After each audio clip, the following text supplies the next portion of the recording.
Bonjour à tous. Buenas tardes a todos. Yo esta mañana hablaba de la exigencia para la Iglesia, para los cristianos, de reavivar la experiencia bautismal, esperando de nuevo la proclamación del Evangelio, del Kyrie. He hablado también de la necesidad no simplemente de oír la palabra, sino de apropiarse de la palabra, de pensar en la palabra a través del itinerario de iniciación cristiana.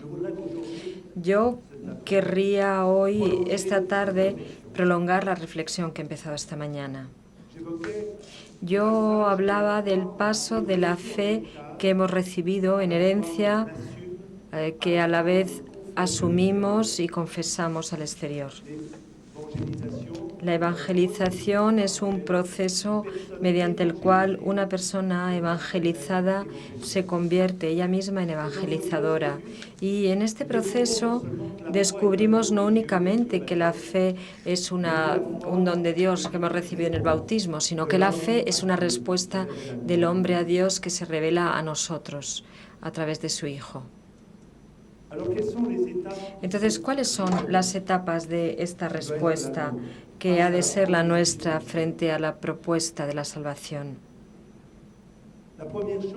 Lo primero, la primera dimensión que yo quería subrayar es en esta búsqueda de santidad, ya que al llamamiento de Dios tiene que corresponder para nosotros esta manifestación de la santidad, una vida santa, y la primera etapa de esta santidad de vida es la disponibilidad al Espíritu Santo.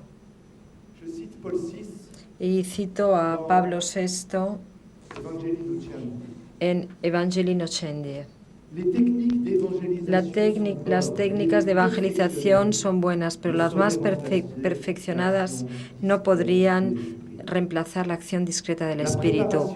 La preparación más refinada del evangelizador no opera nada sin el Espíritu Santo. Sin el Espíritu Santo, la dialéctica más convincente no tiene poder sobre el espíritu de los hombres. El Espíritu Santo es el agente principal de la evangelización. Las auténticas fuerzas que pueden cambiar el mundo proceden del acto de fe que nosotros planteamos, de la oración que elevamos, de la entrega de Dios, de la entrega de uno mismo a las manos del Señor, de la apertura de nuestra vida a la gracia de Dios y al servicio de nuestros hermanos. Un día estaba en África y uso este ejemplo para ilustrar qué es esta búsqueda de santidad de la que acabo de hablar. Estaba en África y me encontraba ante una capillita con gente muy, muy pobre.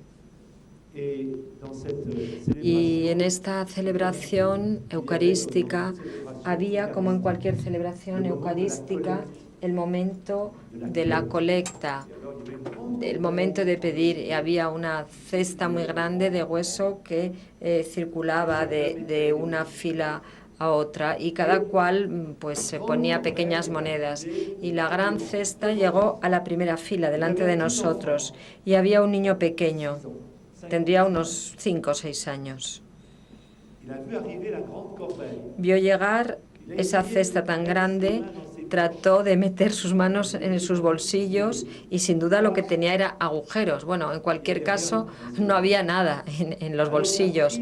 Entonces cogió la gran cesta, la puso en el suelo y se metió él dentro de la cesta. No tenía nada, no tenía nada que dar, lo único que tenía era él mismo. La santidad es eso precisamente, saber darse a Dios en respuesta al don que Dios hace de sí mismo a través de su Hijo. Los elementos que estructuran esta experiencia de disponibilidad al Espíritu Santo, querría desgranarlos ante vosotros. El primero es una experiencia de oración.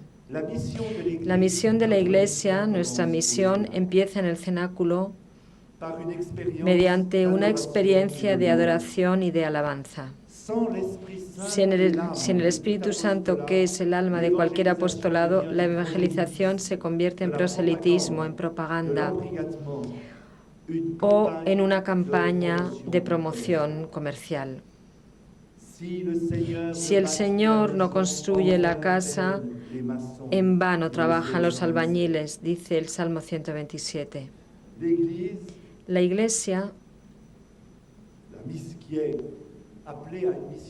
que está llamada a una misión en extensión, la Iglesia también está llamada a una evangelización en profundidad. La evangelización al exterior comienza por la evangelización de uno mismo. Y retomo una expresión también de Pablo VI. La Iglesia sigue teniendo necesidad de ser evangelizada si quiere dar frescura, impulso y fuerza para anunciar el Evangelio. La misión ad extra de la Iglesia peregrina nace siempre de la misión ad intra, en la comunión íntima de las personas divinas. Una experiencia de oración, un camino de santificación. Cualquier misionero, decía Juan Pablo II en The Ranter's Mission, cualquier misionario solo es auténticamente misionero si se compromete en la vía de la santidad. La nueva evangelización debe ser una nueva santificación mediante la radicalización de nuestra relación personal con Cristo. Mientras que nosotros esperamos que Dios trabaje para nosotros, que nos ayude, que nos apoye, Él espera, el Señor, que nosotros le dejemos trabajar en nosotros y a través de nosotros. La evangelización será así el despliegue exterior de la vida teologal. Tercera dimensión de esta disponibilidad hacia el Espíritu Santo es un paso de humanización. La evangelización conduce a una humanización. El Espíritu Santo nos ayuda a tener una mirada de bienvenida sobre el mundo que Dios ha amado tanto. A menudo nos vemos un poco desilusionados porque vemos en el mundo tragedias, un mundo que se aleja de Dios, pero también aprendemos a ver la acción del Espíritu Santo que precede a nuestros trabajos y a nuestras empresas. Hay más bien en el mundo que mal y a veces nosotros únicamente vemos los escándalos.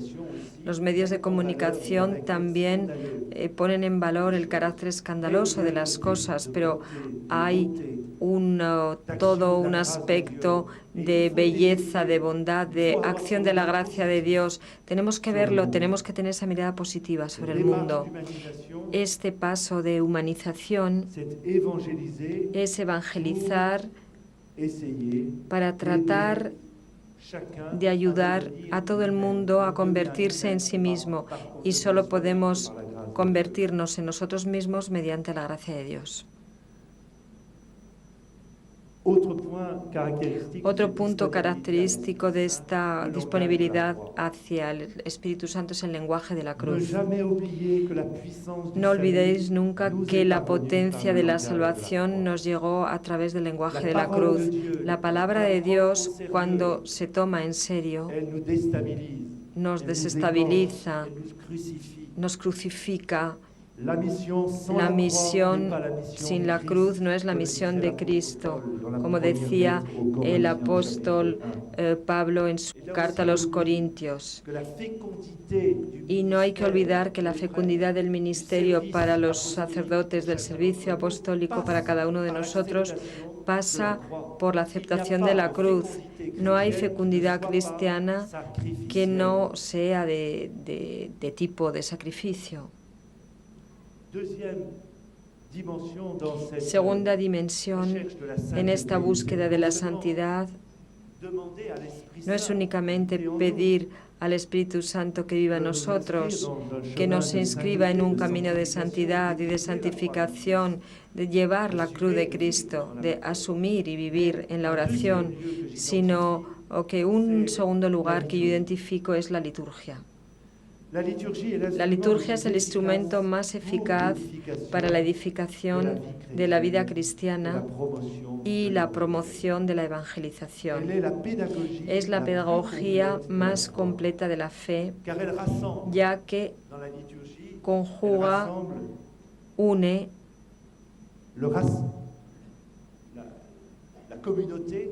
a la comunidad el hecho de que la comunidad haya sido convocada en torno al misterio pascual. Conjuga la oración de la Iglesia, de toda la Iglesia, la proclamación de la palabra de Dios, la gracia sacramental que se ofrece a los fieles, la enseñanza de las verdades de la fe, la belleza estética de los cantos y de los símbolos. Nos recuerda a la Iglesia, es el punto de partida y la cumbre de la evangelización. La asamblea cristiana que celebra la fe llega a la cumbre de su vida en el servicio del culto al Señor, que demuestra que el misterio pascual que comenzó en la Encarnación se cumplirá cuando se produzca la venida gloriosa de Cristo. La liturgia, por lo tanto, es la cumbre hacia la que tiende la acción de la Iglesia y al mismo tiempo la fuente de la que procede toda su virtud. Esta liturgia hace la doble función de constituir la Iglesia y de expresar la vida de la Iglesia.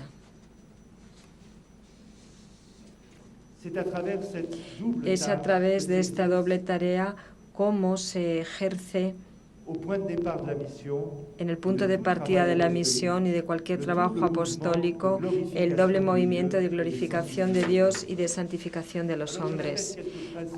Así repito algunos principios que me parecen muy importantes subrayar cuando hablamos hoy día de la liturgia como el lugar, el hogar, el lugar donde va a vivirse esta santificación personal. Vamos a enumerar algunos principios. En primer lugar, celebrar con respeto, dignidad e integridad el misterio de la fe. Y añado, sin charlatanería, sin improvisación, sin tomas de poder por parte de un grupo o de otro que instrumentalizaría la oración de la Iglesia en beneficio de su propia sensibilidad. En mi diócesis hay un cura que tiene una idea. Dice, voy a hacer la misa del despertar. Él tenía la impresión que en muchas misas la gente dormía. Entonces dijo, voy a hacer una misa del despertar. Y yo le dije, bueno, mira, si tú usas esta expresión misa del despertar, es algo que se va a interpretar muy mal porque va a subrayar el hecho de que la liturgia sea un lugar donde uno se duerme, donde uno se queda así un poco atontado. La expresión es desafortunado. Entonces él lo aceptó y dijo, bueno, no misas de despertar, pero sí asambleas o reuniones del despertar. Muy a menudo, si no valorizamos la liturgia en todas sus dimensiones, en su simbolismo, nos veremos tentados en reconstituir en el exterior una nueva simbología, porque necesitamos la simbología para expresarnos, necesitamos una cierta estética. Y si no nos hacemos cargo de ello y no lo valorizamos en el marco de la oración de la Iglesia, existirá la tentación de querer inventarla o crearla en otro lugar.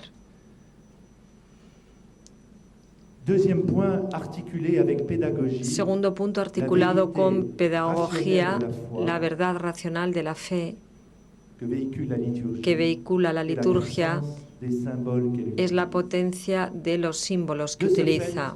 Por este hecho, la liturgia es la primera predicación de la comunidad. A lo largo de las misas del domingo, en Francia sigue siendo así. Nunca ha habido tanta gente para oír una palabra como la asamblea dominical. Existe una asociación en Francia, pero no puede pretender rivalizar con el número de cristianos que practica la fe el domingo. Eso hace que sea un lugar privilegiado para que resuene la predicación, para hacer vivir una experiencia, para transmitir el contenido de la fe de la Iglesia. Y si no llegamos a hacerlo en la liturgia, entonces llegaremos a mucha menos gente al exterior. Hay que privilegiar en nuestra pastoral ese lugar que nos ha sido dado, donde con pedagogía podemos transmitir el mensaje evangélico y la enseñanza de la Iglesia. Y esta enseñanza está rodeada de la belleza de los signos y está puesto de relieve en el caso de la liturgia. El redescubrimiento de todo esto es poderoso y habla a la inteligencia y al corazón de los fieles, en lugar de reinventar una simbología improvisada y ficticia. Esta pastoral sacramental tiene que valorizar también la participación plena y activa de los fieles a la celebración del misterio pascual, lo que supone prepararse para ese encuentro esencial con Cristo. Los fieles a menudo, antes de ir a la Eucaristía y de leer la palabra de Dios, los textos que van a decirse, la palabra del Evangelio que se va a proclamar, los fieles no son destinatarios pasivos, sino protagonistas del misterio de su propia salvación. La liturgia no es un teatro donde los curas ofrecen un espectáculo frente a un público pasivo y distante, sino que es la alabanza de toda la asamblea. Otro punto, la fidelidad al año litúrgico, al respetar su ritmo cíclico y al poner en el centro de este tiempo la celebración del misterio de Pascua. Mediante la liturgia, el tiempo de nuestra vida se convierte en el tiempo de la salvación. Dios entra en nuestra historia, el tiempo se llena de Dios. Fundamentalmente es la relación con el tiempo lo que estructura la liturgia. Muy a menudo nos encontramos hoy día en un tiempo que está marcado por el instante presente, la hegemonía del instante. Queremos desencadenarnos instante tras instante, o bien vivimos en la nostalgia del pasado o en la proyección al futuro. Pues bien, la liturgia nos permite, al hacer un acto de memoria, nos permite al mismo tiempo saber que Dios está ahí, que Dios está manifestando su presencia, y esa presencia nos lleva hacia la revelación de un misterio. Otro punto de esta pastoral que encuentro importante en este camino de santidad es volver a descubrir en el tiempo que es el nuestro, un tiempo estructurado por la semana, el día del Señor. Nosotros tenemos la experiencia, los días del Señor, de una palabra única, de un único pan compartido entre todos. De domingo en domingo, el creyente recorre su camino de fe y de crecimiento por este alto semanal en la mesa del Señor. El día del Señor da un eje y una cumbre a la cronología del tiempo. Ordena el tiempo. No es simplemente una sucesión de días repetidos los unos después de los otros, sino que tiene un eje, y ese eje es el día del Señor. Otro elemento que creo que es importante para valorizar la liturgia es la promoción de una homilía que inicie en los misterios cristianos. Tras la escucha de la palabra y tras la celebración del sacrificio eucarístico, la predicación actualiza esta palabra, que se cumple en el misterio de la Pascua. No es simplemente una exhortación piadosa, sabia o moralista.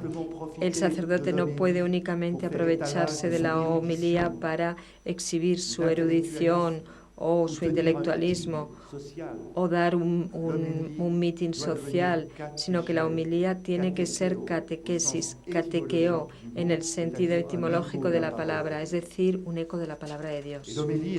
Y la homilía es un comentario familiar de esta palabra, es un gesto litúrgico hecho por un ministro ordenado, y esto lo singulariza respecto a otras tomas de palabras que son las comunicaciones, los anuncios, etc.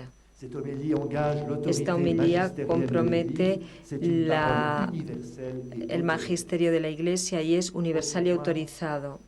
Otro punto es la reordenación y el mantenimiento de las iglesias, y no es un punto secundario.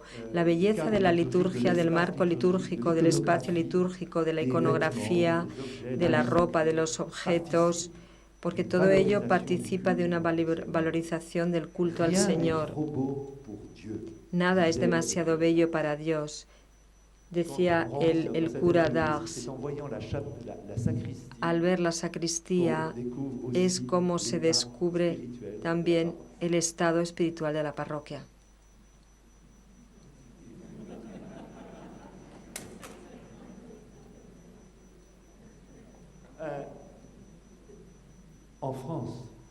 En Francia, por lo menos.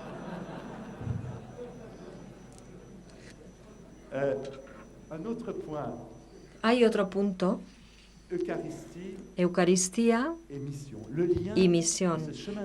El vínculo en este camino de santidad con la vida eucarística. En su audiencia del 21 de enero de 2000, Juan Pablo II subrayaba con fuerza la dimensión misionera de la Eucaristía. Y yo retomo mucho esta frase de Juan Pablo II, que dice: la celebración del sacrificio eucarístico es como consecuencia el acto misionario más eficaz que la comunidad eclesiástica pueda realizar en la historia del mundo.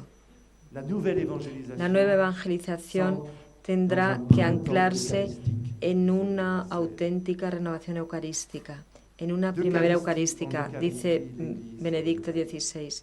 De Eucaristía en Eucaristía la Iglesia se renueva, porque la misión no es solo la transmisión de un mensaje, sino de una realidad viva, la palabra de Dios que experimentamos en cada misa. La Eucaristía es mi vida, decía Juan Pablo II.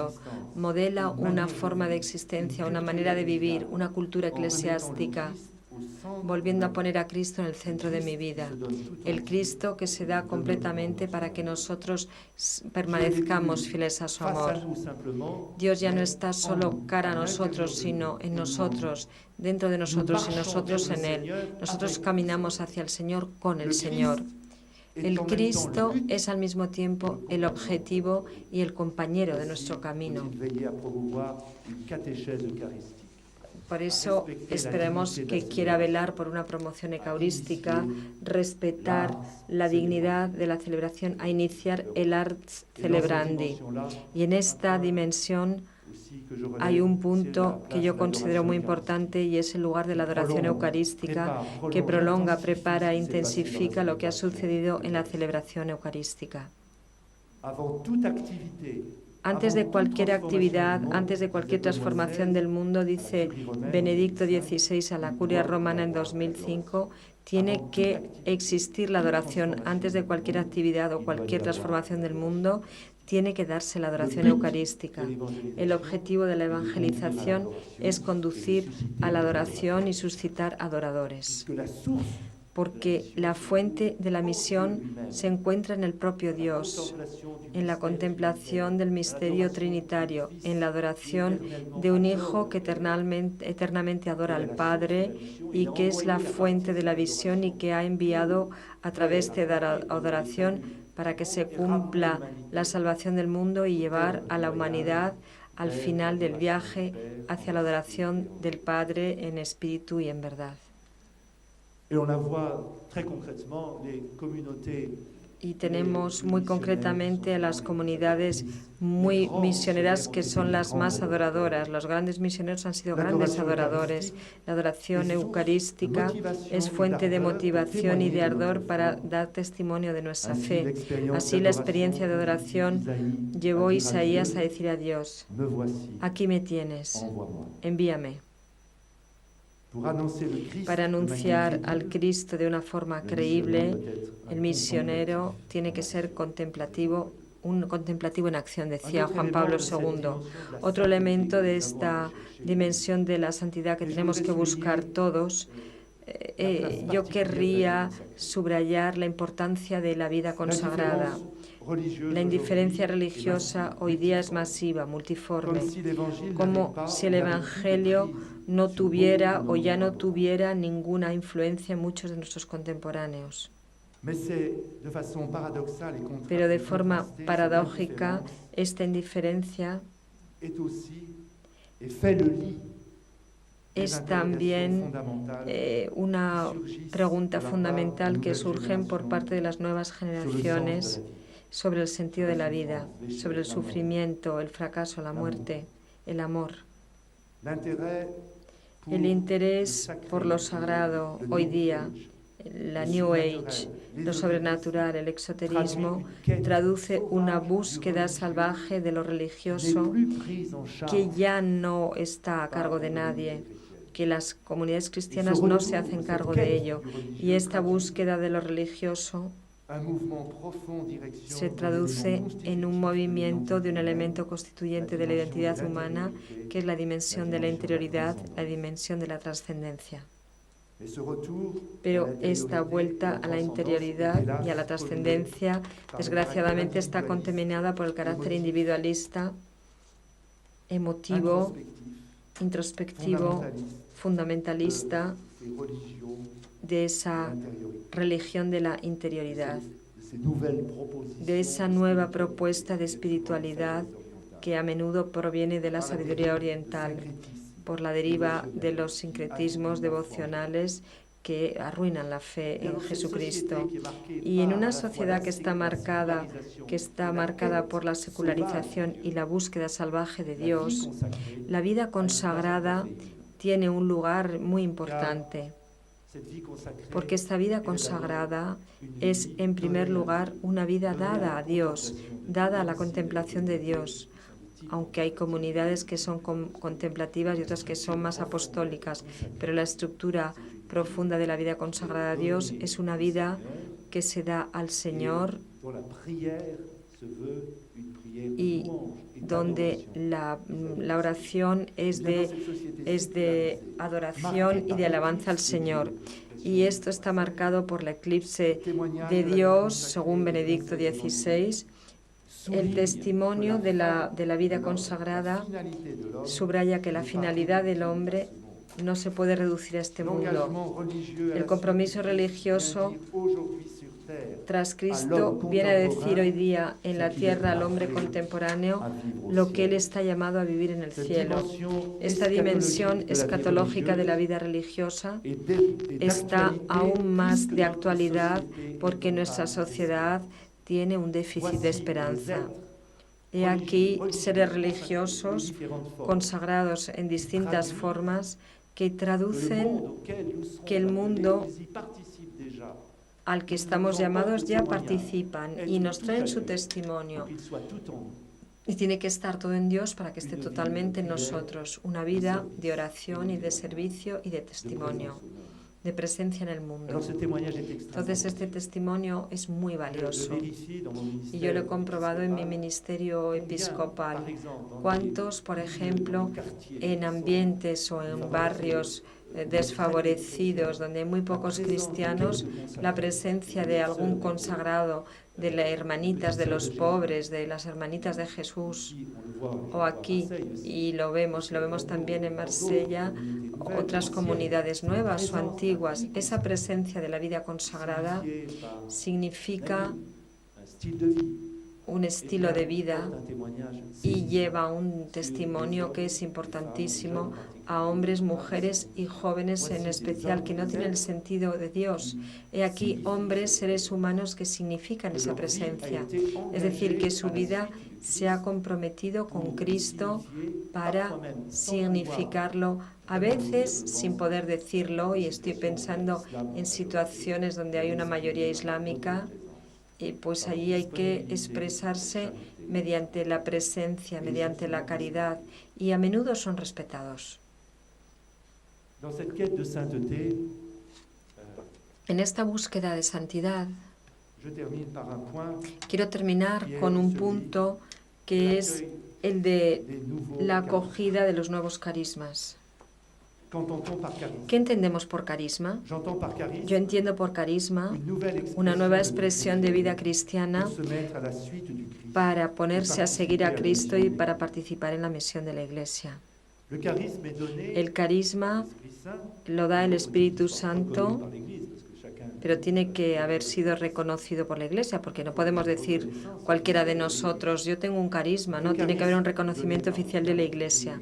Decía que el carisma se ha dado para el bien de toda la Iglesia, posee un carácter universal y aporta consigo una novedad de vida, una nueva manera de expresar el Evangelio, de comunicarlo.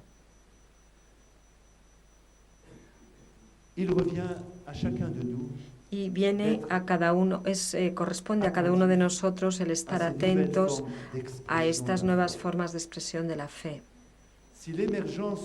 Si la emergencia del cuerpo eclesiástico en su fuente, en la vida sacramental, encuentra su forma expresiva, decía Juan Pablo II en una homilía que pronunció el día de su ascensión al ministerio, en octubre del 78, encontró su fuerza expresiva y su forma operativa, su forma histórica concreta a través de los distintos carismas, que son como fuentes que constantemente regeneran la autenticidad existencial e histórica.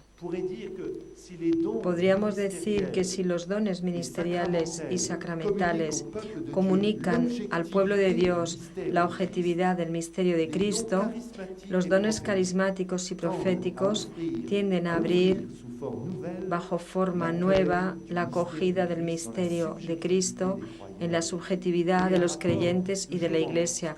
Como veis, hay una relación en lo que tiene la Iglesia de objetividad y en la forma de recibir, de poner en marcha estos dones objetivos, y esto es a través de la subjetividad del carisma para el servicio y la edificación del pueblo de los creyentes. Por lo tanto, corresponde al pastor el ser disponible, el acoger estos carismas, en valorizar el potencial, comprobar la disposición a la revelación y a la doctrina de la fe, a integrarse en la vida de la fe y a enriquecer la originalidad. Para adquirir una auténtica madurez eclesiástica, cada carisma no puede absolutizar su expresión y decir, la única manera de ser cristiano es esta. Porque en el pueblo de Dios nadie puede pretender tener la totalidad de carismas. Es la única, la Iglesia, la que tiene todos los carismas, la que los puede discernir. Acoger la eclosión de estas nuevas realidades eclesiásticas, de estos nuevos carismas, nuevas comunidades o antiguas, en el seno de estructuras tradicionales, reclama por parte de los pastores y de las comunidades una auténtica disponibilidad espiritual, una pedagogía pastoral para acompañarles, animarles y ayudarles a tomar parte en la revitalización del terreno eclesiástico. La Iglesia de mañana estará marcada por la biodiversidad.